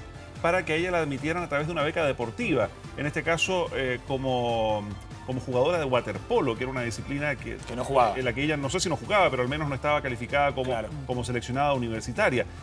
Hoy día hay varios medios, entre ellos New York Times, que relatan los correos electrónicos que circulaban entre Uneos Quesney y la universidad, donde incluso en uno de ellos pregunta si esto le podría explotar en la cara. Y desde el otro lado le aseguran que llevan 24 años haciendo lo mismo y que nunca antes había ocurrido. Claro, lo que pasa es que es una investigación del FBI y donde se dan detalles muy específicos del caso del chileno que estaba involucrado. Está involucrado, claro, una investigación de muchos años. Esto fue para la Universidad de California. Para California del Sur, sí. Exacto, se habla de que pagó una suma de $50.000 en esa primera alteración de documentos. Sí, $50.000 para alterar el examen de admisión. Y se había comprometido a otros $200.000 para esta fundación creada por profesores y funcionarios de las universidades involucradas. Y aparte de estos detalles que estás brindando en base a esos medios periodísticos, a esas investigaciones, son más que incriminatorios, ¿no? Sí. Así que bueno, una investigación que indica además que el esquema de corrupción comenzó en 2011 y aceptó sobornos por un total de unos $25 millones en algunas de estas universidades involucradas, que son Yale, Stanford, Georgetown y otras prestigiosas de Estados Unidos. Oye, tenemos información de última hora, ya lo habíamos anticipado, lo destacamos también de nuestro portal 24horas.cl y es el reporte que básicamente a través de usuarios se está realizando de una caída mundial de las plataformas de Facebook y también de Instagram, que son parte de la misma compañía. Esto no está ocurriendo solo acá en Chile, sino que en varias otras naciones, no solo de Latinoamérica, sino que a nivel mundial. Yo diría que ya ha pasado por lo menos 50 minutos desde que se produce esta caída en Instagram y en Facebook. Uno trata, por ejemplo, de ingresar a través de Google a Facebook y te aparece inmediatamente un mensaje que te indica que no está funcionando el sistema. Y claro, son dos de las plataformas más utilizadas, corresponden a una misma compañía y por eso también está la curiosidad respecto a qué es lo que pudo haber provocado esta caída tan masiva y que ya se extiende por bastante tiempo. Algo que aparte no es aislado, no ha pasado en otras oportunidades de estas caídas así tan importantes. Va a aumentar la productividad en algunas oficinas. Seguramente. Muy bien. La gente va a hablar entre ellas, ¿no? Cara a cara. Gracias. Gracias por acompañarnos, Ignacio. Chao. Bueno, vamos a cambiar completamente de tema para contarles del impacto que ha provocado un video que está circulando también en redes sociales donde se registra un caso de violencia entre una pareja de pololos, un hecho ocurrido en Talca. Sí, Daniel Pérez tiene todos los detalles. Daniel, muy buenas tardes. Hola Patricia, Mauricio, ¿qué tal? ¿Cómo están todos? Muy buenas tardes. Sí, es un video que impacta por su carga de violencia y que también refleja un nuevo acto de agresión en el pololeo. Estamos hablando y que de hecho en las imágenes se escucha cómo otra niña que está grabando este video se puede ver esta agresión y que tiene a dos protagonistas, un hombre de 21 años y una niña, una menor de 17. Son pololos y en ese momento se encontraban en el interior del inmueble del hombre que finalmente es el que más agrede a la mujer y que ella se forma finalmente como una víctima a raíz de esta situación. Muy poca información existía luego de que se viralizara y que se masificara también por redes sociales este video. Solamente se sabía que era una pareja de pololos de Talca. Luego se comenzaron a conocer mayores antecedentes que fueron entregados principalmente por carabineros y también por la denuncia que se realizó. Finalmente se puede establecer conocer que este video fue grabado hace 2 días, el lunes más precisamente, cuando ella llegó a la casa de su pololo en conjunto con una amiga y que finalmente luego de una discusión se habría generado algo más, que habría terminado a los golpes. Se llamó a Carabineros precisamente luego de esta situación. Llegaron ellos, personal, hasta la vivienda para tomar algunos antecedentes y obviamente para detener en su principio se pensaba que podría haber sido una agresión mutua, luego solamente a la persona mayor de edad de 21 años. Lo cierto es que también se ha podido dilucidar que no es la primera vez que esta menor habría sufrido un acto de violencia por parte de su pololo y que grafica algo que no es una novedad y que tiene que ver con la violencia cuando hay una relación sentimental. También dentro de las informaciones en su momento que se habían entregado es que la niña estudia en el Colegio de María de acá de Talca, que ese día no habría asistido al establecimiento educacional. Ahí se formó todo un protocolo por parte de este recinto educacional para saber por qué no había asistido al colegio y luego de conocida la información, obviamente que se hace y se va a hacer un trabajo de contención, de ayuda para saber qué ha ocurrido. Ha habido total hermetismo también por parte de familiares y de la víctima. De hecho, pese a tratar de contactarse por teléfono con su madre y también con sus familiares, no han querido entregar una visión y una versión oficial al respecto sobre el contexto en general de por qué se ha generado toda esta violencia en el interior de este pololeo. Lo cierto es que este video fue divulgado por redes sociales por parte de una de las amigas, una compañera de la víctima, y ha generado todo este revuelo por el contexto y por la violencia que se ha visto. Conversamos obviamente con Carabineros, también con el establecimiento educacional. Escuchemos las reacciones con respecto a lo que fue este video. Porque hacer justicia también es que ese acto no vuelva a ocurrir, reeducar a nuestros hombres y aprender a amar sin violencia, aprender a amar sin golpes. Y esa reculturización es un desafío de todos. Esto no pasó en el colegio, que sucedió en un hogar particular y que nosotros estamos activando los protocolos de acción para apoyar a esta alumna en la parte psicológica, en la parte de convivencia escolar, al curso también, para que tengan con ella empatía. El fiscal en su oportunidad ordenó o instruyó la detención de estas 3 personas por lesiones leves en agresión y finalmente que quedasen apercibidos el artículo 26, que en definitiva es el puesto de libertad previa comprensión de su domicilio, y ahora está desarrollando las materias investigativas pertinentes que él decida. Sí, materia de investigación que lleva a cargo el Ministerio Público, que tampoco ha revelado mayores antecedentes. Lo cierto es que también se hizo parte ahora durante la mañana algunas autoridades, como por ejemplo la Gobernación de Talca y también Cernamec, que estuvo presente. De hecho, asistieron hasta las oficinas del Ministerio Público para hacerse parte de las denuncias y también para todo el protocolo que tenga que ver con un nuevo hecho de violencia, esta vez en el pololeo acá en Talca y que se viralizó en las redes sociales. Muy bien, muchísimas gracias, Daniel. Seguimos hablando de este tema aquí en 24 tarde. Nos vemos. Claro, y de hecho, de acuerdo a los últimos datos del MinSal, 3.270 jóvenes de entre 10 a 19 años fueron víctimas de violencia en el pololeo y violencia sexual durante el 2018. Sí, queremos profundizar respecto a este tema y para ello nos acompaña la directora de la ONG Parejas Sin Violencia, Mariana Madariaga. Mariana, muchísimas gracias por estar con nosotros. Muy buenas tardes. Muchas gracias a ustedes también. Sí. Claro, impacta lo que recién nos contaba Daniel desde Talca, este último caso, pero está lejos de ser un caso aislado este asunto, ¿no? Exactamente. En realidad nosotros estamos viendo y justamente se está evidenciando por las redes sociales que esto no es un fenómeno aislado, sino que es un tema país. Y nosotros lo vemos como ONG como un tema grave. Nosotros como ONG estamos en terreno, estamos viendo la realidad de estos jóvenes. Las cifras que presentó la semana pasada el Ministerio de Salud, para nosotros no nos sorprende porque ya estamos viendo la violencia, sobre todo la violencia sexual.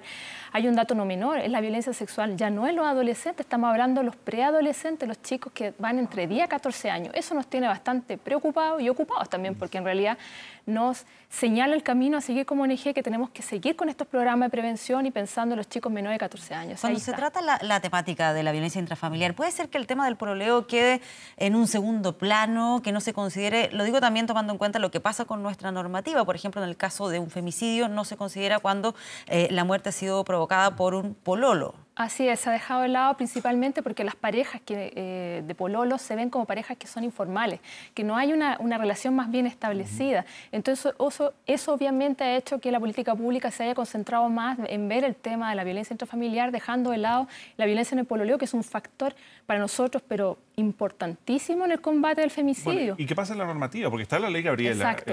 Tenemos 3 normativas. Es que eso mismo, o sea, hay 3 iniciativas que dicen más o menos lo mismo, pero ninguna de ellas todavía es ley. Es que no tenemos las urgencias y eso es lo que nosotros estamos señalando. Nosotros necesitamos acciones concretas, ya no bastan las promesas, vamos a hacer esto, lo otro. Nosotros queremos que ya se empiecen a concretar en hechos. Las urgencias, recordemos, las urgencias, es lo que dispone el Ejecutivo para el tiempo que se debe tramitar un proyecto. Tenemos un proyecto, el primero que se hizo para frenar un poco, combatir de alguna manera la violencia en el pololeo, pero está ahí, está hace 6 años en el Congreso, entonces nosotros queremos ya que se den las urgencias.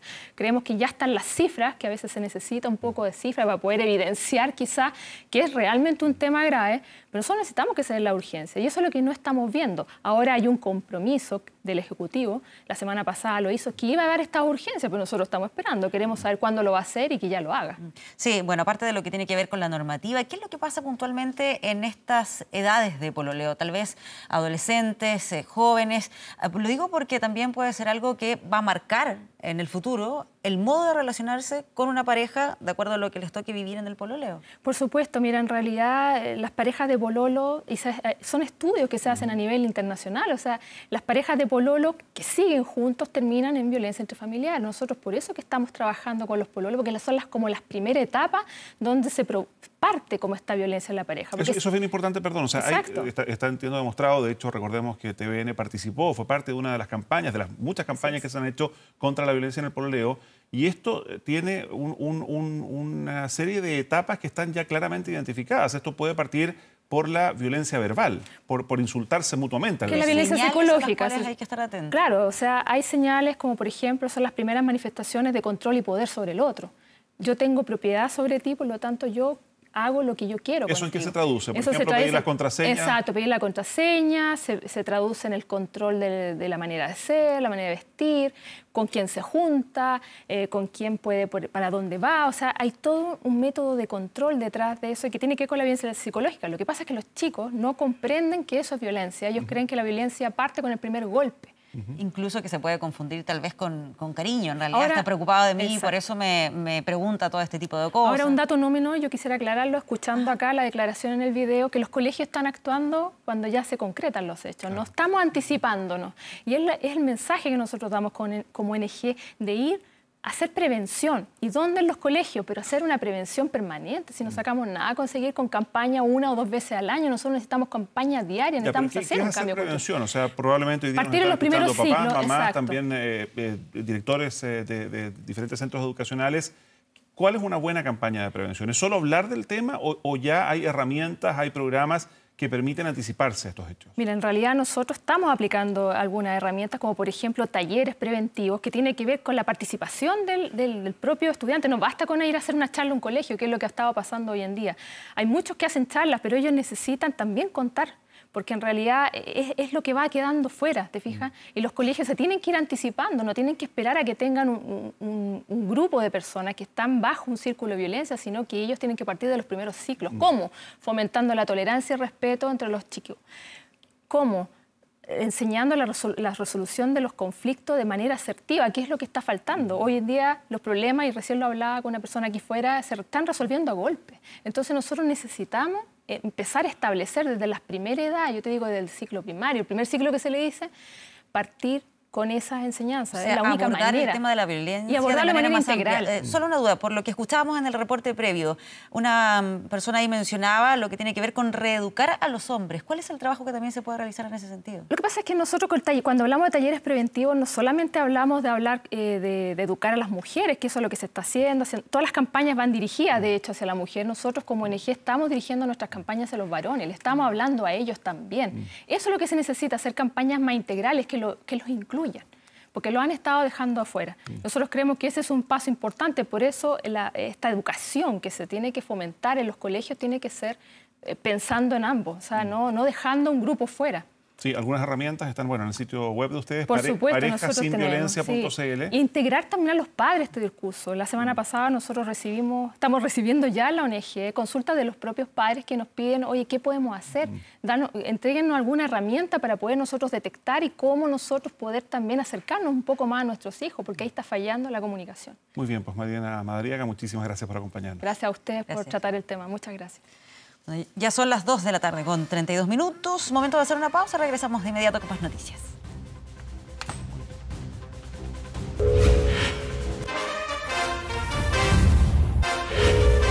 Estamos de regreso en 24 tarde. Esta mañana el diputado Gabriel Silver reapareció en el Congreso. Recordemos que ayer decidió bajar su opción de presidir la Cámara.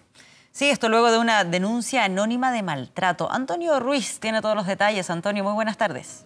¿Cómo están, Patricia, Mauricio? Muy buenas tardes. Sí, lo que mantiene también en vilo, en total suspenso también por otro lado, qué es lo que va a pasar con la presidencia de la Cámara de Diputados para este año legislativo 2019. Recordemos que por parte de la oposición estaba el acuerdo total para que Gabriel Silver, este diputado demócrata cristiano de 41 años, representante ahí del distrito de las comunas de Tiltil, Lampa, Pudahuel, él fuera el presidente de la Cámara de Diputados para este año 2019. Sin embargo, en los últimos días comenzó a circular lo que ustedes mencionaban, esta denuncia anónima de supuesto maltrato que habría sufrido la esposa del diputado Gabriel Silver, situación que no presenta denuncias formales por parte de la justicia. No ha habido una denuncia formal por parte de su expareja y esto al menos ha pedido el diputado Gabriel Silver que sea investigado en la justicia cómo es que llega esta denuncia anónima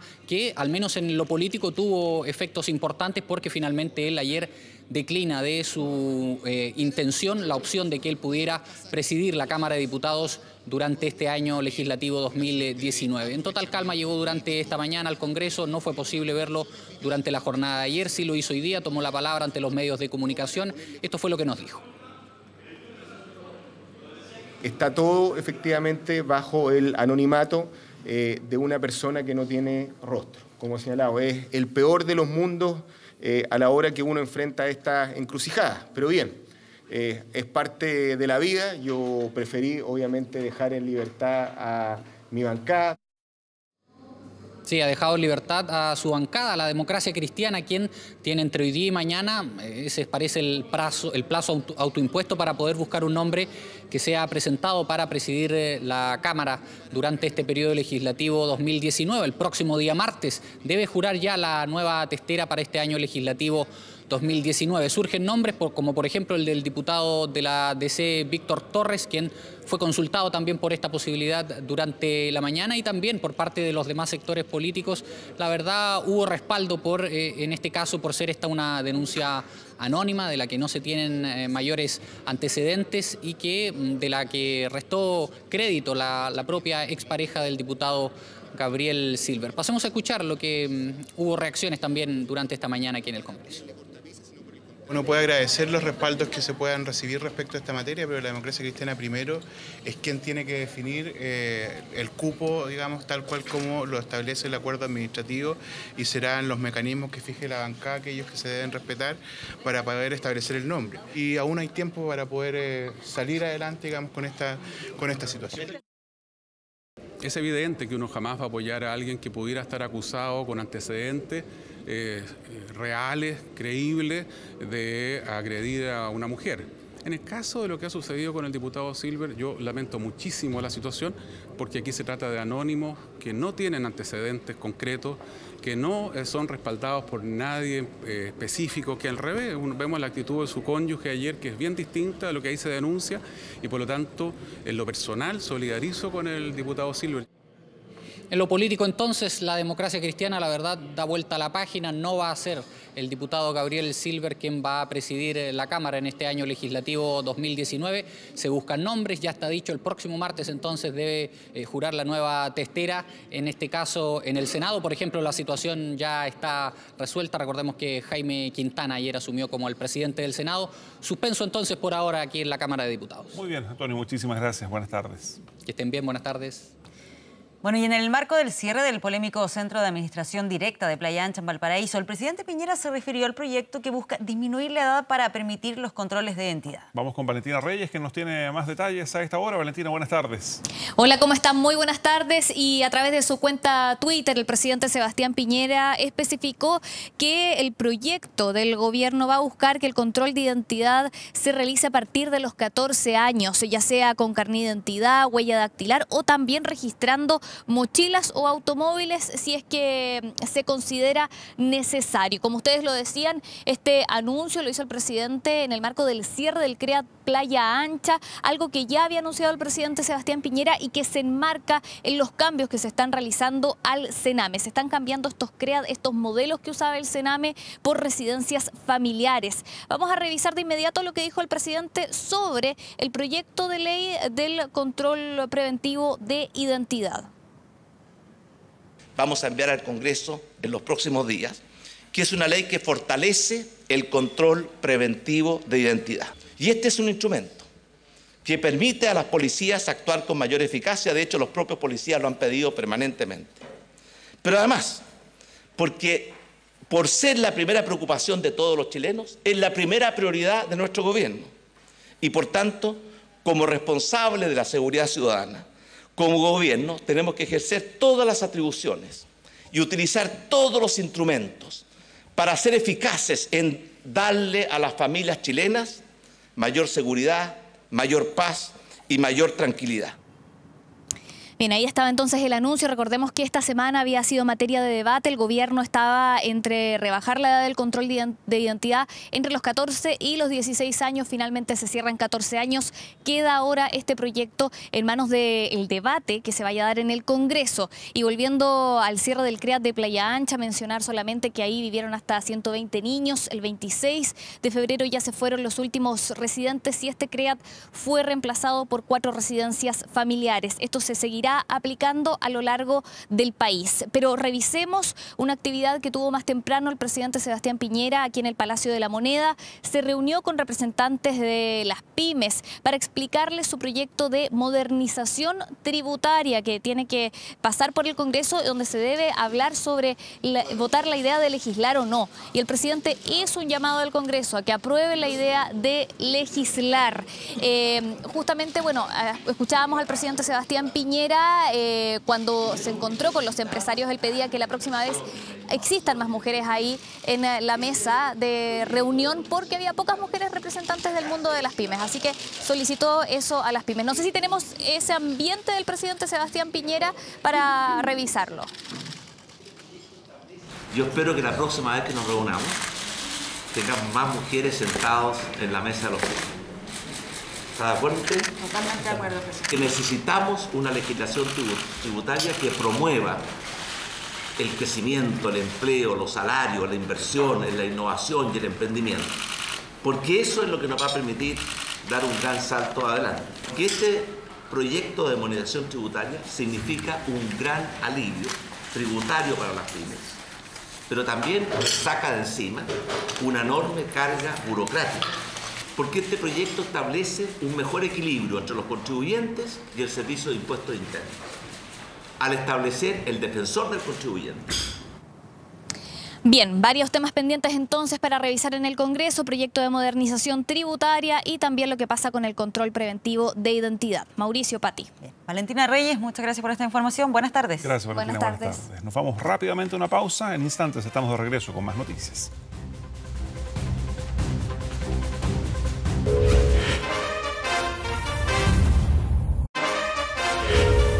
Regresamos con más informaciones. La ministra de Educación, Marcela Cubillos, firmó una resolución para establecer el 14 de marzo como el Día contra el Ciberacoso Escolar. Vamos con Dani Linares, que nos tiene más detalles al respecto. Dani, buenas tardes. ¿Qué tal? ¿Cómo están? Buenas tardes. Una jornada, la de mañana, con una serie de actividades para todos los establecimientos públicos donde van a poder acceder a un portal con material descargable para que los revisen sus manuales de convivencia, generen espacios de conversación con los alumnos, los profesores y, en fin, cada una de las comunidades pueda señalarle al Ministerio de Educación qué es lo que necesita para poder colaborar y entregar información para evitar que más niños sigan siendo víctimas del acoso cibernético. Es por eso que se conmemora a partir de mañana semana, este día, el 14 de marzo, como el Día en contra del acoso cibernético, para buscar herramientas y que esto sea conversado con los niños, con los padres y que puedan detectarlo a tiempo y evitar que algunos de ellos atenten contra su vida, porque ese es lamentablemente el resultado trágico que tiene muchos de estos acosos por internet, que muchos de ellos son por personas anónimas, sin nombre y que generan tanto daño, sobre todo en los más pequeños. Revisemos las declaraciones precisamente de la ministra de Educación en el lanzamiento de esta iniciativa, la firma del decreto que deja el 14 de marzo como el Día en contra del acoso cibernético. Hemos firmado hoy día esta resolución para dejar para siempre este día contra el ciberacoso escolar. En materia de convivencia escolar, el gobierno lo tiene desde el inicio en una preocupación fundamental y lo hemos dicho siempre, no podemos hablar de calidad de la educación si nuestros niños no están seguros en sus salas de clase, no están felices y no están tranquilos. Las cifras de ciberacoso en la superintendencia son alarmantes, son más graves también en el caso de mujeres que en el caso de hombres, y por lo tanto este trabajo conjunto con el mundo privado y con las organizaciones de la sociedad civil, aparte del esfuerzo que haga el gobierno, es fundamental. Trabajo en el aula que va de la mano también con lo que está realizando el Ministerio de Justicia, de poder tipificar esto como un delito, buscar responsabilidades en quienes están detrás también del acoso cibernético a los menores de edad. Una campaña que se ha llevado adelante también en conjunto con la sociedad civil, de ellos la Fundación de los Padres de Katy Winter, esta joven de 16 años que lamentablemente se quitó la vida producto del acoso a través de redes sociales. Lanzaron un video que la tiene a ella como protagonista a través de la inteligencia artificial. Lograron juntar algunos poemas, algunos documentos de ella y por cierto retratarlos con su voz y ser parte también de esta campaña que busca concientizar en contra de este tipo de actitudes. Revisemos un poquito ese ambiente de este video que se ha lanzado durante esta jornada.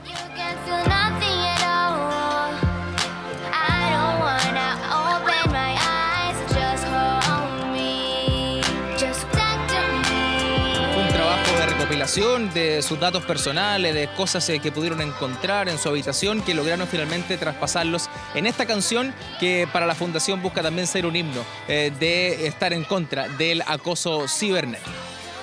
Muy bien. Dani Linares, muchas gracias por esta información. Muy buenas tardes. Muy buenas tardes. Bueno, nos vamos al deporte y particularmente a la Universidad de Chile, que se ha quedado durante esta jornada sin entrenador luego de que Frank Kudelka presentara su renuncia. Vamos con Claudio Arévalo, quien tiene todos los antecedentes. Claudio, buenas tardes.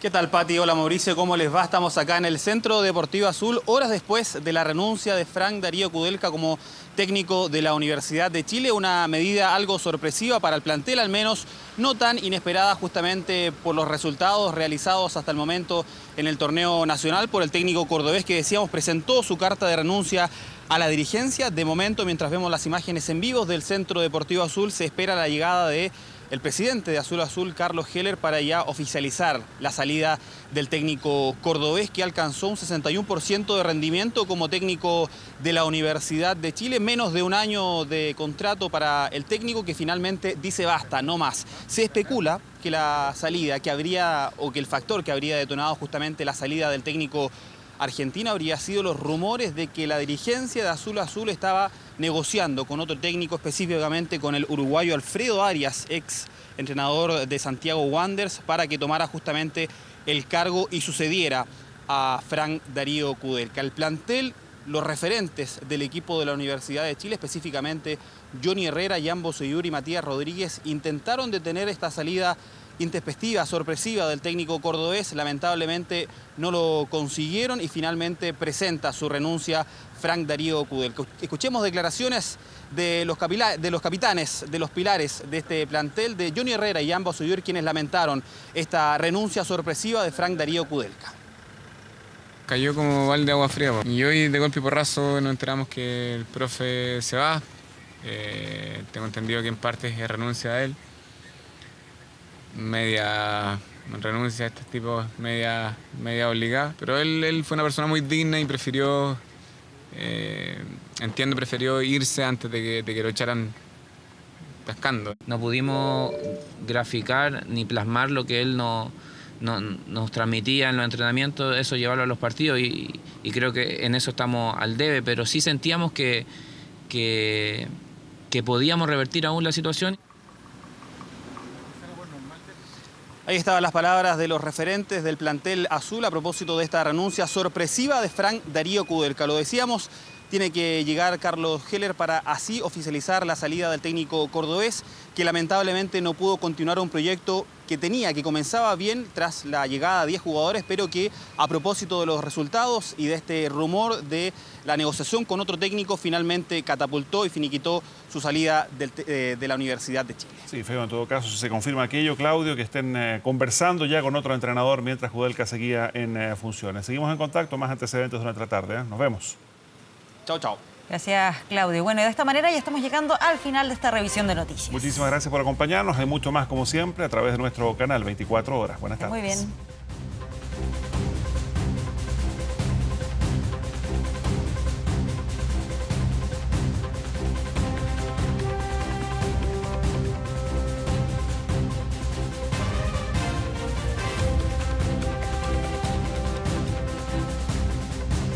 Hemos presentado 24 tarde.